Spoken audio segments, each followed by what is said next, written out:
Hello दोस्तों, नमस्कार। मेरा नाम है शुभम और आज मैं लेके आया हूँ रिप्रोडक्टिव हेल्थ का पार्ट 2, जिसमें हम लोग क्या कवर करेंगे, कंट्रासेप्टिव मेथड, जिसको हम लोग बर्थ कंट्रोल मेथड भी बोलते हैं।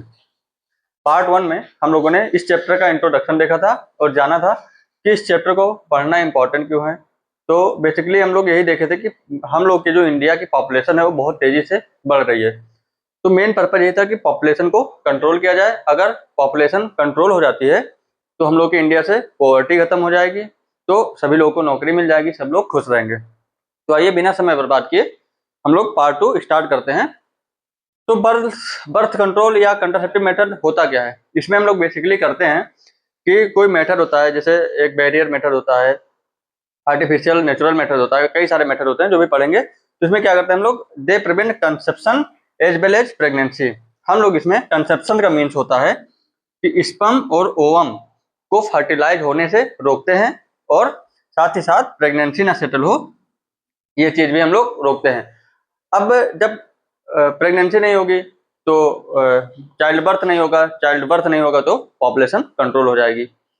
तो जो बर्थ कंट्रोल मेथड होते हैं, इसके फीचर्स क्या क्या होने चाहिए? तो इसका फीचर, पहला बात, यूजर फ्रेंडली होना चाहिए, हर जगह अवेलेबल होना चाहिए, लो कास्ट होना चाहिए, साइड इफेक्ट कम होना चाहिए और इफेक्टिव होना चाहिए।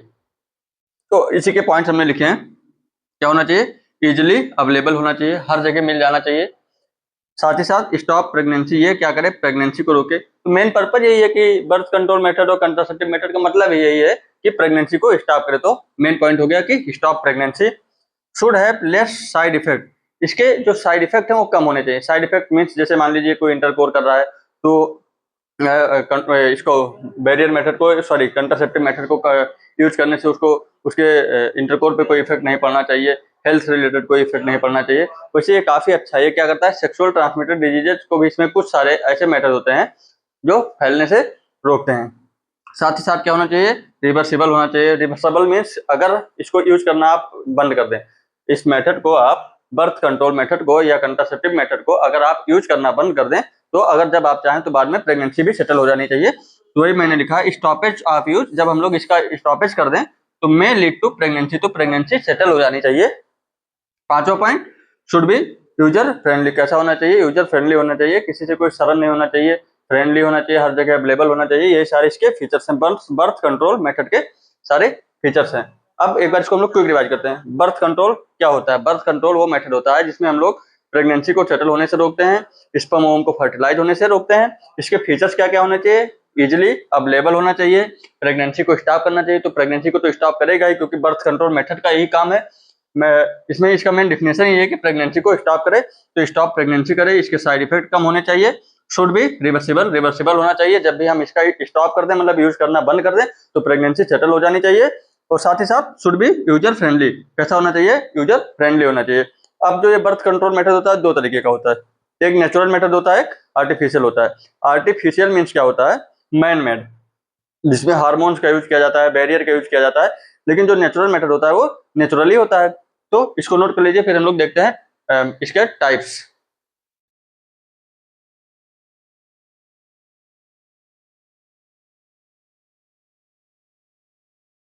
तो जैसा कि मैंने आप लोग को बताया कि बर्थ कंट्रोल मेथड कितने प्रकार के होते हैं, दो प्रकार के होते हैं। एक होता है नेचुरल बर्थ कंट्रोल मेथड और दूसरा होता है आर्टिफिशियल, बीसी का means birth control method. Natural में हम लोग तीन पढ़ेंगे। एक होता है रिदम मेथड, जिसको हम लोग बोलते हैं पीरियोडिक अब्स्टिनेंस। दूसरा होता है लैक्टेशन, अमेनोरिया। और तीसरा होता है क्वाइटस इंटरप्टस, जिसको हम लोग क्या कहते हैं, विड्रॉल मेथड कहते हैं। तो पहले हम लोग नेचुरल मेथड का ये तीनों डिटेल में पढ़ लेंगे। उसके बाद हम लोग क्या करेंगे, आर्टिफिशियल मेथड में जितने होते हैं उनको डिटेल में पढ़ेंगे। तो इसको नोट कर लीजिए, फिर हम लोग रिदम मेथड या फिर पीरियोडिक अब्स्टिनेंस से स्टार्ट करते हैं।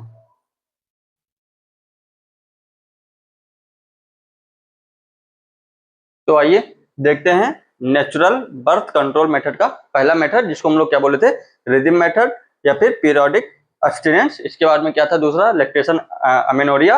और तीसरा मेथड क्या था, पहला हो गया रिदम मेथड पीरियोडिक अब्स्टिनेंस, दूसरा था लैक्टेशन अमेनोरिया और तीसरा था विड्रॉल मेथड या फिर क्वाइटस इंटरप्टस। तो रिदम मेथड में क्या करना चाहिए, कपल को अवॉइड करना चाहिए सेक्सुअल कांटेक्ट में 10 से लेके 17वें दिन तक 10 to 17 डे क्या करना चाहिए, कपल को सेक्सुअल कांटेक्ट के लिए अवॉइड करना चाहिए, कांटेक्ट में नहीं आना चाहिए। ऐसा क्यों होता है? क्योंकि मेंस्ट्रुअल साइकिल जब आती है तो प्लस माइनस 14 डेज क्या होता है, plus minus 14 days 14 plus minus 2 days, sorry 14 plus minus 2 days क्या होता है, ओवुलेशन होता है। अब ओवुलेशन क्या होता है? ओवुलेशन वो प्रक्रिया होती है जिसमें ओवम ओवरी से निकल के फैलोपियन ट्यूब में आता है, और उसी समय अगर आप लोग सेक्सुअल कांटेक्ट में आ जाएंगे तो आप लोग का स्पर्म भी फैलोपियन ट्यूब में पहुंच जाएगा। तब अगर स्पर्म फैलोपियन ट्यूब में, मान लीजिए ये है फैलोपियन ट्यूब, यहाँ ओम आ गया और आप लोग सेक्सुअल कांटेक्ट में आ गए और स्पर्म भी आ गया, तो क्या हो जाएगा, फर्टिलाइजेशन हो जाएगा।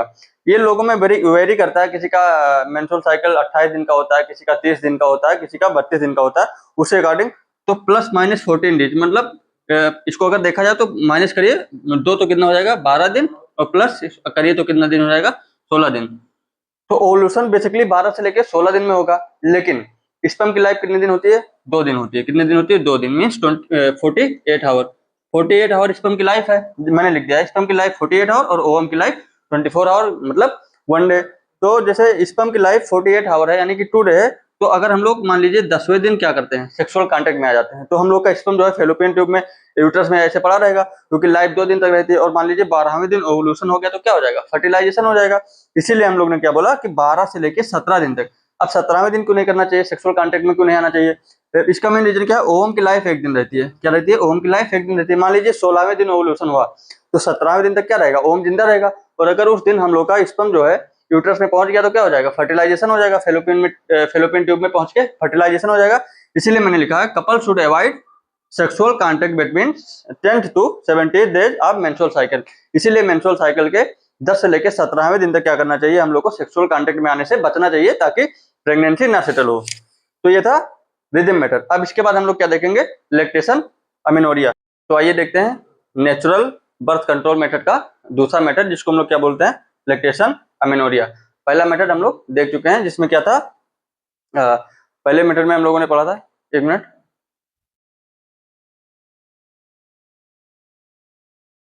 सॉरी, पहले मेथड में हम लोगों ने क्या पढ़ा था, पीरियोडिक अब्स्टिनेंस, जिसको हम लोग क्या उसमें देखे थे कि 10 to 17 डेज हम लोग को क्या करना चाहिए, सेक्सुअल कांटेक्ट में आने से बचना चाहिए। दूसरा मेथड है लैक्टेशन अमेनोरिया। इसमें क्या होता है, जब मदर अपने बेबी को मिल्क फीड कराती है तो क्या होता है, after child birth intense lactation means, जब लैक्टेशन मीन्स क्या होता है, मिल्क को फीड कराना।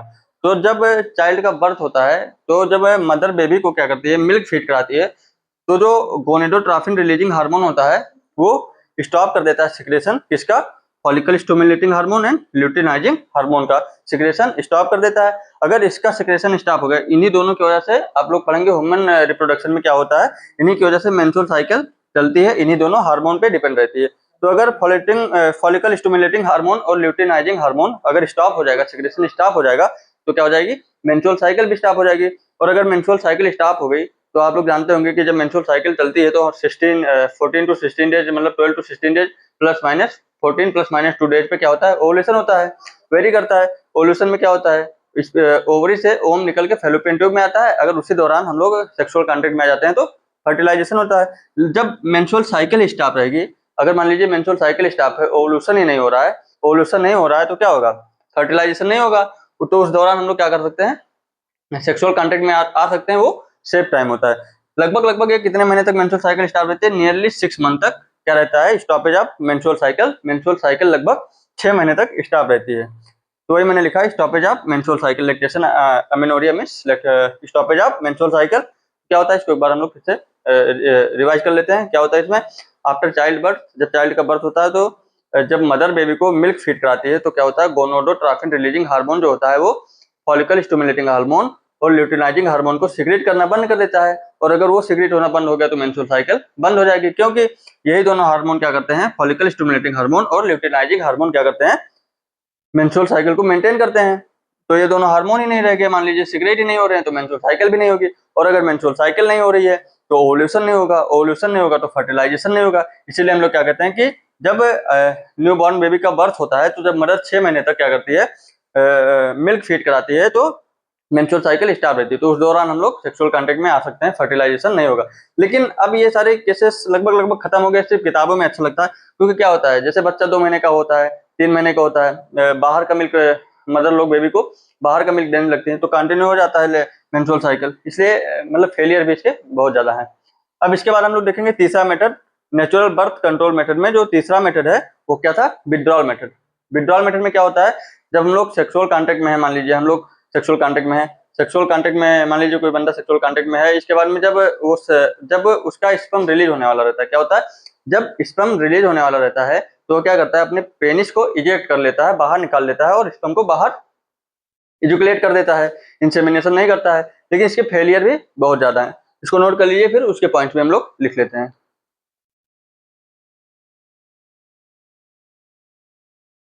जैसा कि मैंने आपको बताया, नेचुरल बर्थ कंट्रोल मेथड में तीसरा मेथड होता है क्वाइटस इंटरप्टस या फिर विड्रॉल मेथड।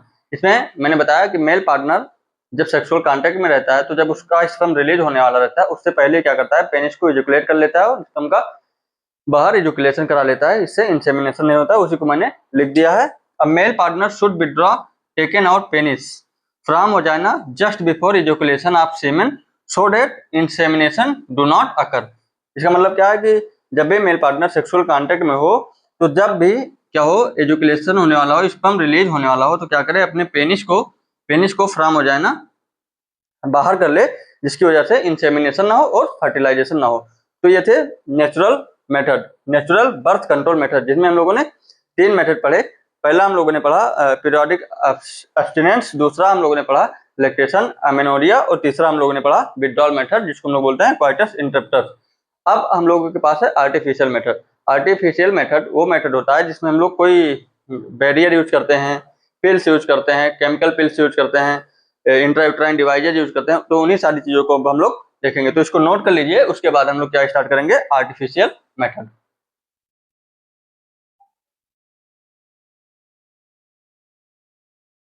तो आइए, अब हम लोग नेचुरल मेथड को पढ़ लिए हैं। नेचुरल में जो 3 था मैंने तीनों बता दिया, अब हम लोग पढ़ेंगे आर्टिफिशियल मेथड। आर्टिफिशियल मेथड में सबसे पहले हम लोग देखेंगे स्पर्मिसाइडल। स्पर्मिसाइडल क्या होता है, ये वो केमिकल होता है जो क्या करता है, स्पर्म को किल कर देता है, स्पर्म को वजाइनल ट्रैक में क्या कर देता है, किल कर देता है, यूट्रस के अंदर किल कर देता है। तो ये किन किन फॉर्म में प्रेजेंट होता है, in form of cream, cream के फॉर्म में पाया जाता है, in form of jellies, jellies के फॉर्म में पाया जाता है, in form of foam, foam के फॉर्म में, फोम टेबलेट के फॉर्म में पाया जाता है, जेलीज के फॉर्म में पाया जाता है। तो ये जो क्रीम और जेलीज के फॉर्म में पाया जाता है, इसको हम लोग क्या करते हैं, फीमेल रिप्रोडक्टिव ट्रैक में अप्लाई कर देते हैं, जिससे जब हम लोग सेक्सुअल इंटरकोर्स करते हैं तो जब स्पर्म रिलीज होता है तो क्या करता है, स्पर्म को फीमेल रिप्रोडक्टिव ट्रैक के अंदर ही क्या कर देता है, किल कर देता है। फॉर्म टेबलेट क्या होता है, इसको हम लोग प्लेस करते हैं किसमें, रिप्रोडक्टिव ट्रैक में, फीमेल रिप्रोडक्टिव ट्रैक में प्लेस करते हैं, यही इसका भी वही काम है, क्या करता है, स्पर्म को किल कर देता है। इसके अंदर जो केमिकल पाए जाते हैं, चाहे क्रीम हो, चाहे जेलीज हो, चाहे फॉर्म टेबलेट हो, इसके अंदर जो केमिकल पाए जाते हैं उसको मैंने लिख दिया है, दे कंटेन केमिकल, क्या क्या पाया जाता है, बोरिक एसिड पाया जाता है, लैक्टिक एसिड पाया जाता है, सिट्रिक एसिड पाया जाता है, पोटेशियम परमैंगनेट पाया जाता है, और जिंक सल्फेट पाया जाता है। ये सारे क्या होते हैं, केमिकल्स इन क्रीम, इन जेली और इन फॉर्म टेबलेट में पाया जाता है, जो कि क्या करता है, स्पर्म को किल कर देता है। इसके बाद में आर्टिफिशियल मेथड में दूसरा मेथड होता है, दूसरा तरीका होता है बैरियर मेथड। बैरियर मेथड में क्या होता है, हम लोग फिजिकल मीटिंग को रोकते हैं, स्पर्म और ओवम को मिलने नहीं देते हैं। तो उसमें क्या होता है, उसमें जो बैरियर मेथड में जो कंडोम होता है, फीमेल कंडोम और मेल कंडोम, वो क्या करता है, वो जो सेक्सुअल ट्रांसमिटेड डिजीज होती हैं उनको भी फैलने से रोकता है। इसको नोट कर लीजिए, उसके बाद में हम उसके पॉइंट लिख के आपको समझाते हैं। तो अब हम लोग देखेंगे आर्टिफिशियल बर्थ कंट्रोल मेथड में दूसरा मेथड, जैसा कि हमने आपको बताया क्या होता है, बैरियर मेथड होता है जो स्पर्म और ओवम को मीट करने से रोकता है, मिलने नहीं देता है, और मिलेगा नहीं तो फर्टिलाइजेशन नहीं होगा। तो क्या करता है, which prevent meeting of sperm and ovum, ये क्या करता है, ओवम के और स्पर्म के मीटिंग को प्रिवेंट करता है। दूसरा, ये कुछ इस प्रकार से प्रेजेंट होता है, जैसे मेल कंडोम के रूप में प्रेजेंट होता है, पाया जाता है, फीमेल कंडोम ओट्स के फॉर्म में पाया जाता है, सर्वाइकल कैप के फॉर्म में पाया जाता है, और डायफ्राम के फॉर्म में पाया जाता है। ये जो मेल कंडोम होता है ये लेटेक्स का बना हुआ होता है, इसको क्या करते हैं हम लोग, पेनिस के ऊपर रोल्ड कर देते हैं, क्या करते हैं, पेनिस के ऊपर रोल्ड कर देते हैं। जब पेनिस के ऊपर रोल्ड कर देंगे तो क्या होगा, जब स्पर्म रिलीज होगा तो वो इसमें कंडोम के अंदर ही रह जाएगा, वजाइनल ट्रैक में नहीं जाएगा, तो फर्टिलाइजेशन नहीं होगा। इसी प्रकार दूसरा क्या होता है, फीमेल कंडोम। फीमेल कंडोम को हम लोग क्या बोलते हैं, फेमिडोम या फेम शील्ड भी बोलते हैं। इसका दूसरा नाम फेमिडोम या फेम शील्ड भी कहते हैं। ये किसका बना होता है, रबर का बना होता है। ये क्या करता है, वजाइना को कवर कर लेता है, जिससे ओवम और उसका मीटिंग, स्पर्म का मीटिंग नहीं हो पाता है। ये दोनों तो क्या होता है, ये दोनों सेक्सुअल ट्रांसमिटेड डिजीजेज को भी फैलने से रोकता है। क्योंकि जो इसमें क्या होता है, इसमें जो फ्लूइड होते हैं वजाइना में या जो पेनिस में जो फ्लूइड होते हैं, ये तो मिलते नहीं, क्योंकि किसी एक में फीमेल कंडोम में क्या होता है कि वजाइना कवर होता है तो मीटिंग नहीं हो पाती फ्लूइड्स की, और दूसरे में क्या होता है, मेल कंडोम में पेनिस कवर होता है तो मीटिंग नहीं हो पाती, तो सेक्सुअल ट्रांसमिटेड डिजीज भी नहीं फैलते हैं। लेकिन ये सारे क्या होते हैं, सेक्सुअल ट्रांसमिटेड डिजीज को नहीं रोकते हैं, एसटीडी को फैलने से नहीं रोकते हैं। ये कैसे होते हैं, ये ओट्स, सर्वाइकल कैप और डायफ्राम कैसे होते हैं, मेक ऑफ रबर के बने हुए होते हैं, और क्या करते हैं, ये फीमेल के सर्विक्स को कवर कर देते हैं। जैसे कि ये मान लीजिए क्या है, ये फीमेल का सर्विक्स है, तो इसको क्या कर देते हैं, कवर कर देते हैं। और ये क्या होते हैं, इनको तो हम लोग दोबारा यूज नहीं कर सकते। अगर एक बार यूज कर लिए, चाहे वो फीमेल कंडोम हो चाहे मेल कंडोम हो, तो दोबारा यूज नहीं कर सकते। लेकिन ओट्स, सर्वाइकल कैप और डायफ्राम क्या होते हैं, रीयूजेबल होते हैं, इनको हम लोग दोबारा भी यूज कर सकते हैं, एक बार यूज करने के बाद दोबारा यूज कर सकते हैं। तो ये आर्टिफिशियल मेथड का दूसरा मेथड था, जो कि था बैरियर मेथड। अब तीसरा मेथड हम लोग पढ़ेंगे इंट्रायूट्राइन डिवाइस। कुछ डिवाइसेस होती हैं जो प्लास्टिक की बनी होती हैं या मेटल की बनी हुई होती हैं, या उन दोनों के कॉम्बिनेशन से बनी होती हैं। उनको हम लोग यूट्राइन के अंदर क्या करते हैं, प्लेस करते हैं, और जब प्लेस करते हैं तो वो कुछ हार्मोन्स रिलीज करते हैं, जिससे स्पर्म की डेथ हो जाती है, स्पर्म किल हो जाते हैं, स्पर्म की फर्टिलाइजेशन कैपेसिटी कम कर देता है। तो इसके बाद हम लोग वही पढ़ेंगे, क्या पढ़ेंगे, इंट्रायूट्राइन डिवाइस। तो इसको नोट कर लीजिए। इसके बाद हम लोग स्टार्ट करते हैं आर्टिफिशियल मेथड का तीसरा मेथड, जिसका नाम है इंट्रायूट्राइन डिवाइस। तो आइए देखते हैं आर्टिफिशियल मेथड का तीसरा मेथड। हम लोग दो मेथड पढ़ चुके हैं, तीसरा मेथड क्या है, इंट्रायूट्राइन डिवाइस। इसके नाम से पता चलता है कि कोई डिवाइस होता है जो हम लोग यूट्राइन के अंदर फिट करते हैं। इसको फिट करने के हम अपने आप से नहीं फिट करते, इसके लिए हम लोग को एक्सपर्ट नर्स चाहिए या फिर डॉक्टर चाहिए। ये प्लास्टिक के बने हुए होते हैं या फिर मेटल के बने हुए होते हैं या दोनों से मिलके बने हुए होते हैं। ये सारे पॉइंट्स हम आपको बता चुके हैं। तो जो ये तीन तरीके के पाए जाते हैं, इंट्रायूट्राइन डिवाइस, कॉपर टी के फॉर्म में, और हार्मोनल इंट्रायूट्राइन डिवाइस। तो इसका एग्जांपल है इनर्ट का लिपर लूप, कॉपर टी का एग्जांपल CU7 CUT 200 मल्टीलोड 375, और हार्मोनल इंट्रायूट्राइन डिवाइस का एग्जांपल है प्रोजेस्टेरॉन और LNG20। ये जो इनर्ट इंट्रायूट्राइन डिवाइस होता है, इसमें किसी भी प्रकार का कोई केमिकल नहीं पाया जाता है। ये क्या करता है, ये नॉन मेडिकेट इंट्रायूट्राइन डिवाइस है, जिसमें do not contain any chemical and hormones. इसके अंदर जो इनर्ट इंट्रायूट्राइन डिवाइस होता है, इसके अंदर कोई भी हार्मोन्स या कोई भी केमिकल नहीं पाए जाते हैं। ये क्या करता है, create histological and biochemical changes in uterine endometrium. ये क्या करता है, कुछ बायोकेमिकल और हिस्टोलॉजिकल इम्बैलेंस मतलब क्रिएट करता है किसके अंदर, एंडोमेट्रियम के अंदर, यूट्राइन के एंडोमेट्रियम के अंदर। तो इससे क्या होता है, एंडोमेट्रियम क्या करता है, कॉज स्पर्म फैगोसाइटोसिस। तो जब हम लोग सेक्सुअल कांटेक्ट में आते हैं, जब स्पर्म रिलीज होता है, तो ये स्पर्म फैलोपियन ट्यूब में पहुंचने से पहले ही क्या हो जाता है, एंडोमेट्रियम कैसा हो जाता है, फैगोसाइटोसिस हो जाता है। तो क्या कर देता है, स्पर्म को फैगोसाइट कर लेता है, फैगो मीन्स खा जाता है, खत्म कर देता है, डिस्ट्रॉय कर देता है। फिर कॉपर टी में तीन एग्जांपल, CU7 CUT 200 और मल्टीलोड 375। ये क्या करता है, day induced secretion of cytokinin from female reproductive tract. ये फार मीन्स है यहाँ पे फीमेल रिप्रोडक्टिव ट्रैक्ट। तो ये क्या करता है, ये फीमेल रिप्रोडक्टिव ट्रैक्ट से साइटोकाइनिन रिलीज कराता है, सिक्रेट कराता है, जिसकी वजह से क्या हो जाता है, स्पर्म की मोटिलिटी और उसका जो फर्टिलाइजेशन कैपेसिटी होता है, they reduce the sperm motility and the fertilisation capacity. तो स्पर्म की मोटिलिटी को भी कम कर देता है, जिससे फैलोपियन ट्यूब में नहीं पहुंच पाता है, और साथ ही साथ क्या कर देता है, उसकी जो फर्टिलाइजेशन कैपेसिटी होती है उसको भी रिड्यूस कर देता है। कौन, कॉपर टी। अब हार्मोनल इंट्रायूट्राइन डिवाइस क्या होता है, हार्मोन रिलीज करता है। क्या रिलीज करता है, हार्मोन रिलीज करता है। Hormonal intrauterine device contain synthetic progesterone. क्या करता है, इसमें जब प्रोजेस्टेरॉन का लेवल बढ़ जाता है, जैसे कि हम लोगों ने अभी पढ़ा था नेचुरल मेथड में, कौन सा, लैक्टेशन अमेनोरिया, जिसमें क्या था, जब प्रोजेस्टेरॉन का लेवल बढ़ जाता है तो गोनाडोट्रोपिन रिलीजिंग जो हार्मोन होता है वो FSH और LH को सिक्रेट करना बंद कर देता है, और एफएसएच और एलएच क्या करता है, मेंस्ट्रुअल साइकिल को मेंटेन करता है, उसी की वजह से मेंस्ट्रुअल साइकिल चलती है। जब एफएसएच और एलएच ही नहीं सीक्रेट होगा, प्रोजेस्टेरोन के लेवल बढ़ जाएगा, तो गोनाडोट्रोपिन रिलीजिंग हार्मोन जब एफएसएच और एलएच को सीक्रेट नहीं करेगा तो मेंस्ट्रुअल साइकिल नहीं चलेगी, मेंस्ट्रुअल साइकिल नहीं चलेगी तो ओवुलेशन नहीं होगा, और ओवुलेशन नहीं होगा तो फर्टिलाइजेशन नहीं होगा। तो ये थे intrauterine device, inert intrauterine device, copper T और हार्मोनल, जिनको मैंने बता दिया है और कुछ पॉइंट्स मैंने बोल के समझा दिए हैं, लिखे नहीं है, तो इसको नोट कर लीजिए।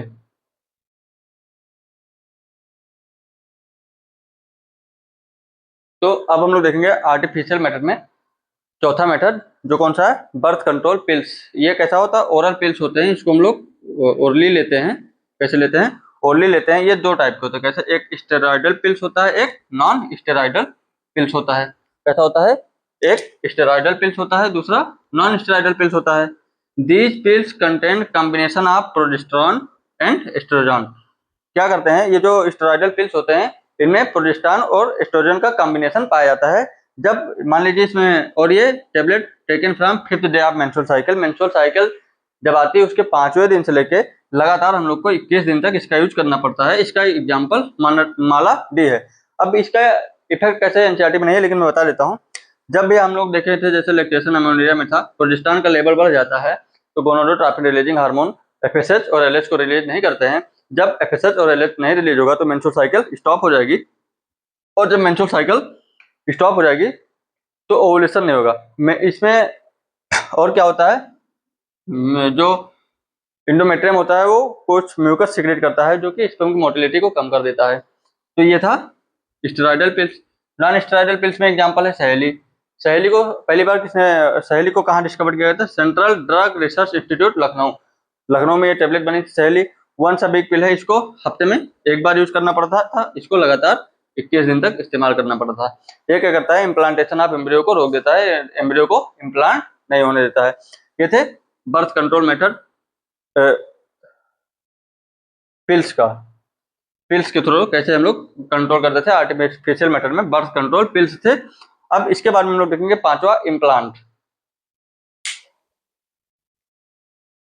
तो आर्टिफिशियल मेथड का पांचवा मेथड कौन सा है, इम्प्लांट। इम्प्लांट में क्या, ये क्या होता है, मोस्ट कंट्रासेप्टिव, सबसे ज्यादा इस्तेमाल किया जाने वाला विथ लो फेलियर रेट। इसका जो फेलियर रेट है वो बहुत कम है। इसका एग्जाम्पल, इम्प्लांट का एग्जाम्पल नॉर प्लांट है। इसमें क्या होता है, ये छह क्या होते हैं, सिलिकॉन ट्यूब होते हैं, जिसके अंदर क्या भरा होता है, सिंथेटिक प्रोजेस्टेरोन भरा होता है। इसके अंदर प्रोजेस्टेरोन भरा होता है। ये क्या करते हैं, ये जो 6 ट्यूब होता है, सिलिकॉन ट्यूब होता है, इसको फोर आर्म के डर्मल के नीचे, स्किन के नीचे क्या करते हैं हम लोग, इम्प्लांट कर देते हैं, जिससे ये क्या करता है, प्रोजेस्टेरोन को ब्लड में सिक्रेट करता रहता है। अब फिर वही पॉइंट आ गया, अगर प्रोजेस्टेरोन सिक्रेट हो रहा है तो जीएनआरएच जो होता है, गोनाडोट्रोपिन रिलीजिंग हार्मोन, वो एफएसएच और एलएच को सिंथेसाइज नहीं करेगा, स्टॉप कर देगा। अगर ये स्टॉप हो जाएगा तो मेंस्ट्रुअल साइकिल स्टॉप हो जाएगा, मेंस्ट्रुअल साइकिल स्टॉप हो जाएगा तो ओवुलेशन नहीं होगा, ओवुलेशन नहीं होगा तो फर्टिलाइजेशन नहीं होगा। ये कौन सा था, पांचवा था। अब इसके बाद हम लोग छठा पढ़ेंगे, इसको नोट कर लीजिए, फिर पढ़ते हैं।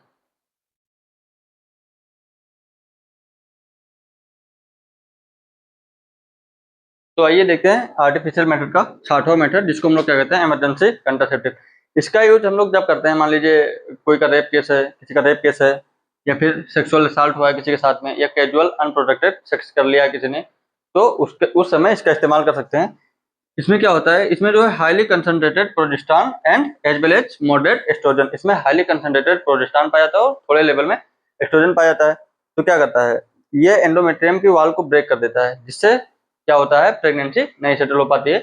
फर्टिलाइजेशन तो हो जाता है, क्या होता है इसमें, फर्टिलाइजेशन हो जाता है, लेकिन प्रेगनेंसी नहीं सेटल हो पाती है, क्योंकि एस्ट्रोजन लेवल होने के कारण, इसमें एस्ट्रोजन होने के कारण और प्रोजेस्टेरोन होने के कारण क्या होता है, एंडोमेट्रियम की वॉल ब्रेक डाउन हो जाती है और प्रेगनेंसी नहीं सेटल होती है। इसके बाद में हम लोग पढ़ेंगे सातवां। सातवां क्या है, सर्जिकल मेथड है।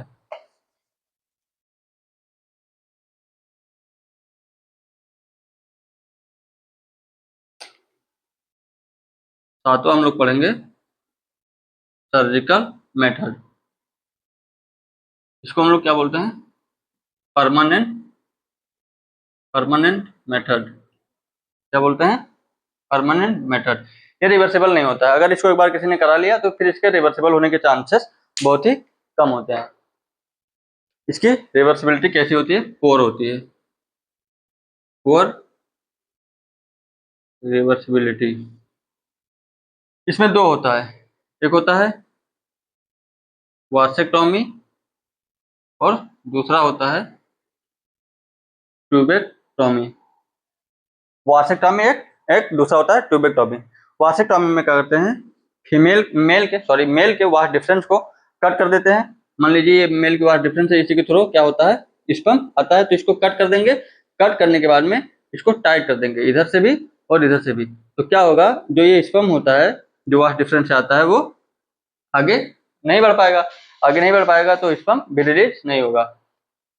अब ट्यूबेक्टॉमी में क्या करते हैं, ट्यूबेक्टॉमी में मान लीजिए क्या है, ये फेलोपियन ट्यूब है। तो फेलोपियन ट्यूब को क्या करते हैं, कट कर देते हैं। यहाँ से फेलोपियन ट्यूब को कट कर देंगे, फेलोपियन ट्यूब को कट करके यहाँ टाइट कर देंगे, यहाँ टाइट कर देंगे। तो यहाँ से ओवरी से जो ओवम आएगा वो फेलोपियन ट्यूब में ही रह जाएगा और फर्टिलाइजेशन यहाँ फेलोपियन ट्यूब के एम्पलर रीजन में होता है। तो ओवरी और यहाँ नहीं पहुंच पाएगी, क्या होगा, ओवम यहाँ पे नहीं पहुंच पाएगा। जब ओवम नहीं पहुंच पाएगा तो क्या होगा, फर्टिलाइजेशन ही नहीं होगा। क्योंकि यहाँ पे क्या होगा, ना स्पर्म मिलेगा ना ओवम मिलेगा। यहाँ क्या होगा, स्पर्म ही नहीं निकलेगा, स्पर्म ही नहीं निकलेगा तो फर्टिलाइजेशन कैसे होगा। तो ये परमानेंट मेथड है, इसकी रिवर्सिबिलिटी बहुत ही कम होती है।